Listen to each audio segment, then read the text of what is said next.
नमस्कार जी, राम राम दोस्तों। आपके अपने YouTube channel Hansraj Saran GK में स्वागत है। दोस्तों, जो हम अध्ययन कर रहे हैं राजस्थान के दुर्गों का, उस राजस्थान के दुर्गों में हमने जो अध्ययन कर लिया था वो कर लिया था। देखो, एक तो यहाँ जो हनुमानगढ़ का किला जो बटनेर दुर्ग ऑलरेडी हम पढ़ चुके हैं। उसके बाद में गंगानगर का एक सोडल दुर्ग पड़ा था जिसका निर्माण बटनेर दुर्ग का जो नाम बदलता है, कहाँ का शासक बीकानेर का, वही करवाता है सोडल दुर्ग गंगानगर। बीकानेर का दुर्ग हमने पढ़ लिया था जूनागढ़।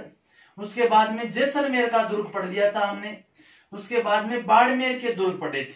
बाड़मेर में देखो सिवाना पढ़ा था, एक सिवाना पढ़ा, एक हापाकोट पढ़ा, एक भोमट पढ़ा था, एक किलोनगढ़ पढ़ा था, एक कोटड़ा पढ़ा था।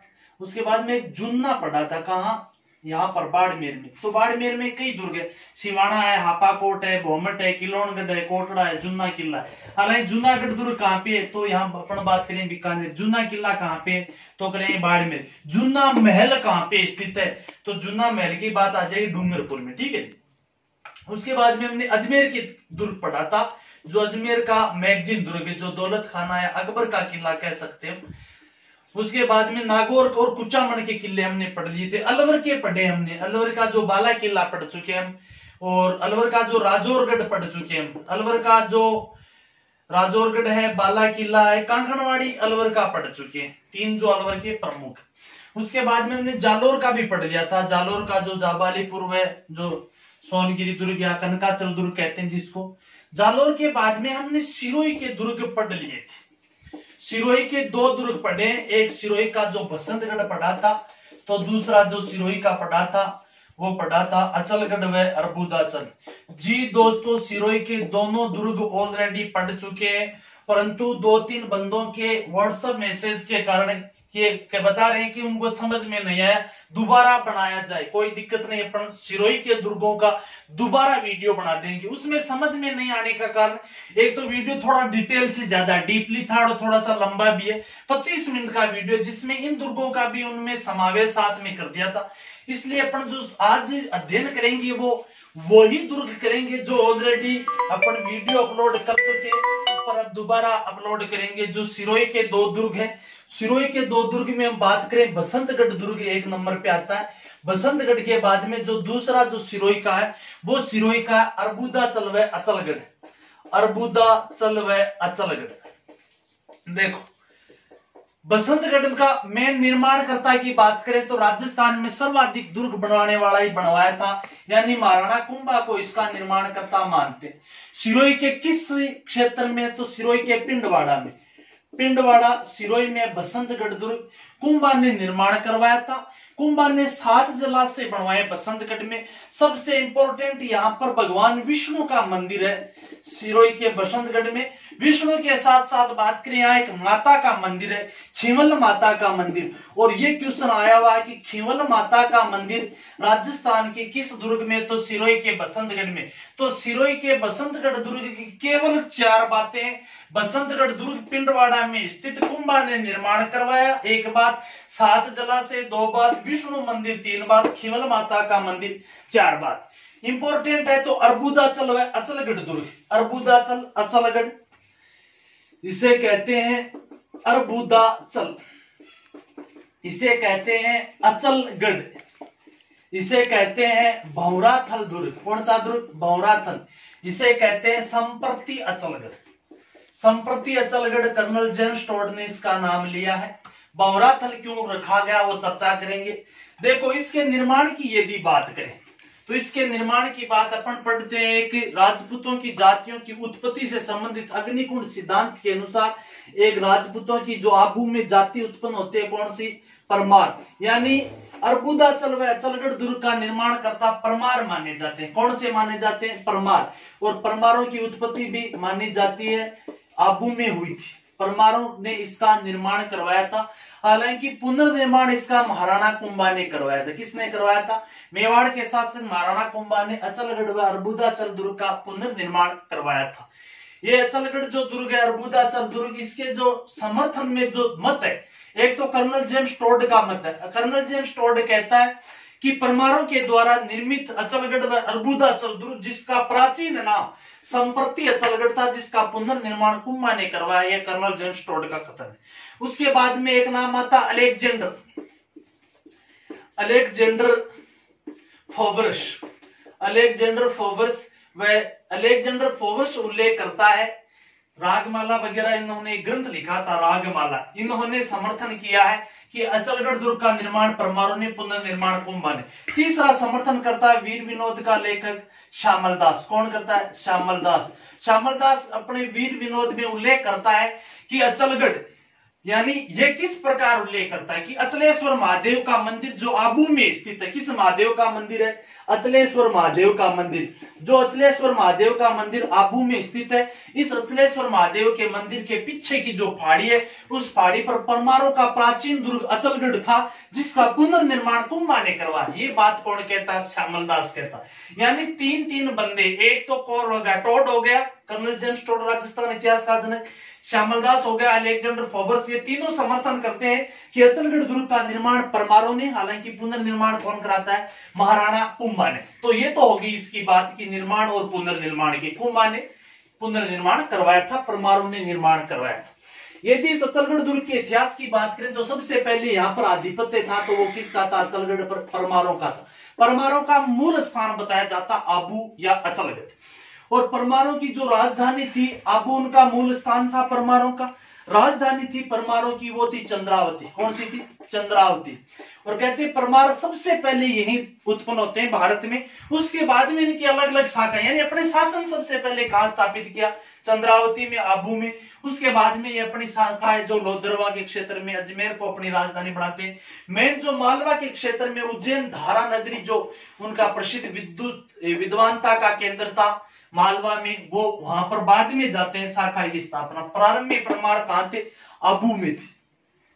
उक्ति मिलती है परमारा पृथ्वी परमारा धनी अणो, पृथ्वी तड़ा परमार, एक गढ़ आबू बेसणो, दूजी उज्जैनी धार। उज्जैन धार यानी दूसरा जो इनका प्रमुख नगर था वो उज्जैन दूसरा है। तो प्रथम एक गढ़ आबू बेसणो, पहला आबू है परमारों का, तो दूजी उज्जैन धार, दूसरा जो प्रमुख इनका नगर या राज्य वो उज्जैन माना जाता है। किसका? परमारों का। यदि परमार शासकों की बात करें तो परमार शासकों में एक शासक का नाम आता सलख का। किसका नाम आता? सलख, जिसको जैत सिंह। ये प्रारंभ में जो परमार थे, वो प्रारंभ में परमार गुजरात के चालुक्यों के सामंत होते हैं। किसके?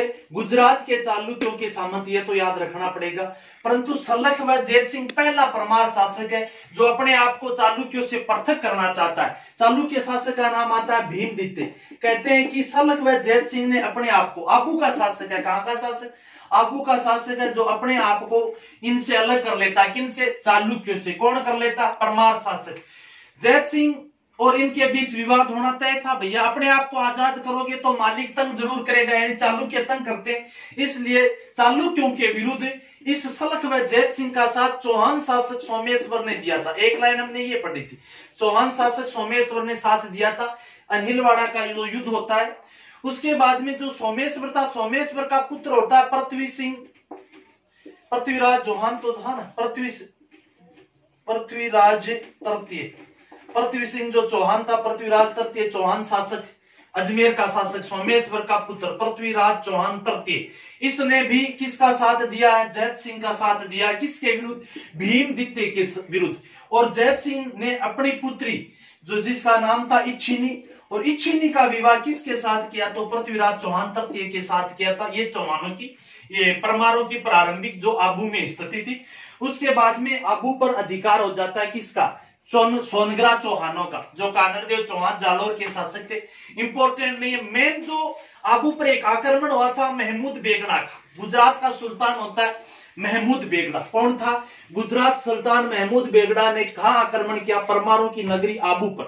कहां पर आक्रमण किया? आबू पर, या कह सकते अर्बुदाचल दुर्ग पर। कौन करता आक्रमण? महमूद बेगड़ा। जब महमूद बेगड़ा आक्रमण करता है किसके समकालीन था? ये भैया मेवाड़ का शासक राणा सांगा पड़ा होगा, जो राणा सांगा 1509 से 1528 शासक रहता है। राणा सांगा के समकालीन था महमूद बेगड़ा। हालांकि राणा सांगा के पिता रायमल के समकालीन भी होता है महमूद बेगड़ा। आबू पर आक्रमण करता है। इस दौरान कहते हैं यहाँ पर एक महादेव का मंदिर था, अचलेश्वर महादेव का मंदिर। कौन सा मंदिर? देखो यहाँ पर अचलेश्वर महादेव का मंदिर। अचलेश्वर महादेव मंदिर में मूर्ति होती है, एक तो पार्वती की मूर्ति। किसकी मूर्ति है? पार्वती की। दूसरी है नंदी की मूर्ति। हालांकि यहाँ पर महादेव का कोई शिवलिंग नहीं है भैया। अचलेश्वर महादेव मंदिर में शिवलिंग नहीं है, पार्वती व नंदी की मूर्ति है। नंदी व पार्वती मूर्तियों को महमूद बेगड़ा ने जब खंडित किया था, कहते हैं कि महमूद बेगड़ा की सेना पर इसी दौरान दिव्य चमत्कार होने के कारण मधुमक्खियों का एक दल होता, वो मधुमक्खियों का दल महमूद बेगड़ा की सेना पर अटैक करता और पराजित हो जाती है। मधुमक्खियों से ये सेना पराजित होनी थी, बेसिक सी बात है भैया, डंक मारा। इसलिए इसी क्षेत्र को भौराथल कहने लगे और अचलगढ़ दुर्ग का दूसरा नाम कौन सा? भौराथल। महमूद बेगड़ा का आक्रमण होता है। मेन बात करें यहाँ पर तो एक तो अचलेश्वर महादेव का मंदिर है जहां पार्वती व नंदी, इन दोनों की मूर्तियों को खंडित किया था इसने महमूद बेगड़ा ने। तो यहाँ पर पार्वती नंदी की शिवलिंग है नहीं, तो क्या है? यहाँ पर एक कुंड है जिसे ब्रह्म खड्डा कहते हैं। क्या कहते हैं? ब्रह्म खड्डा कहते हैं। और यहाँ पर महादेव का अंगूठा की पूजा होती है। कहते हैं प्रतीक के रूप में महादेव का अंगूठा और उसी की पूजा होती है। उसके बाद में अचलेश्वर महादेव मंदिर, इसके पास में एक कुंड है मंदाकिनी कुंड। कौन सा है दोस्तों? मंदाकिनी कुंड। मंदाकिनी कुंड किस काल का? तो परमार काल का। इंपॉर्टेंट बात, मंदाकिनी जो कुंड है इसमें एक पाषाण मूर्ति है। सबसे बड़ी बात, पाषाण मूर्ति मंदाकिनी कुंड आबू के या अचलगढ़ दुर्ग में।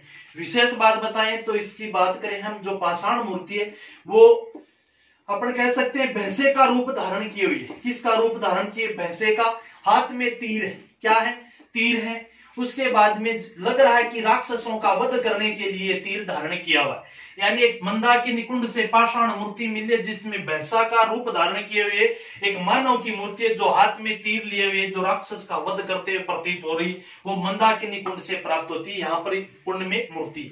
उसके बाद में यदि बात करें तो यहाँ पर प्रथम जैन तीर्थंकर था, उसका मंदिर है। और 23वें जैन तीर्थंकर का भी मंदिर। प्रथम कौन था? ऋषभदेव या आदिनाथ। ऋषभदेव या आदिनाथ का मंदिर है। 23वां कौन था? तो पार्श्वनाथ का मंदिर। ये हो गए। तो मंदिर में एक अचलेश्वर महादेव का मंदिर, 2 जैन मंदिर हो गए, एक मंदाकिनी कुंड हो गया, एक ब्रह्म खड्डा हो गया यहाँ पर। उसके बाद में यदि बात करें, कुंभा ने पुनर्निर्माण करवाया था, ये हम पढ़ते हैं आराम से। तो कुंभा ने पुनर्निर्माण करवाया, तो कुंभा के महल जरूर है। तो अपन बात कर सकते हैं कि कुंभा के राज प्रासाद है। यहाँ पे क्या है?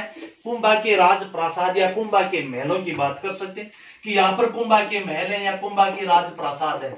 और उसके बाद में कहते हैं कि एक रानी थी जो जिसका नाम था ओखा रानी। यहाँ पर कहते हैं कि ओखा रानी का महल।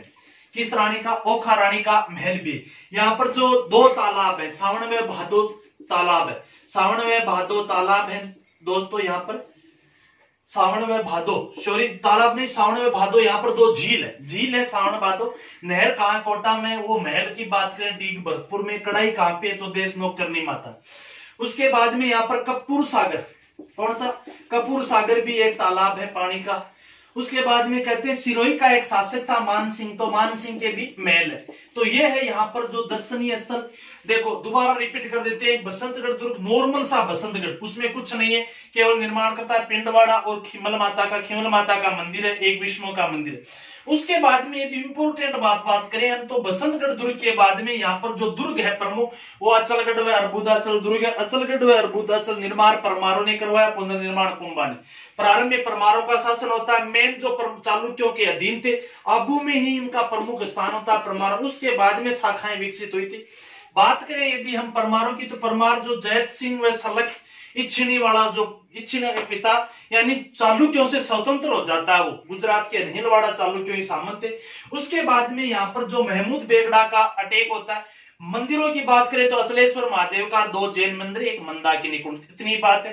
कुंभा के राजप्रासाद, ओखा रानी का महल, सावन भादो झील, कपूर सागर और मान सिंह का यहाँ पर महल। धन्यवाद दोस्तों, अब जरूर समझ में आ जाएगा आपका। जिस किसी को पसंद आए लाइक शेयर सब्सक्राइब कर देना जी। धन्यवाद।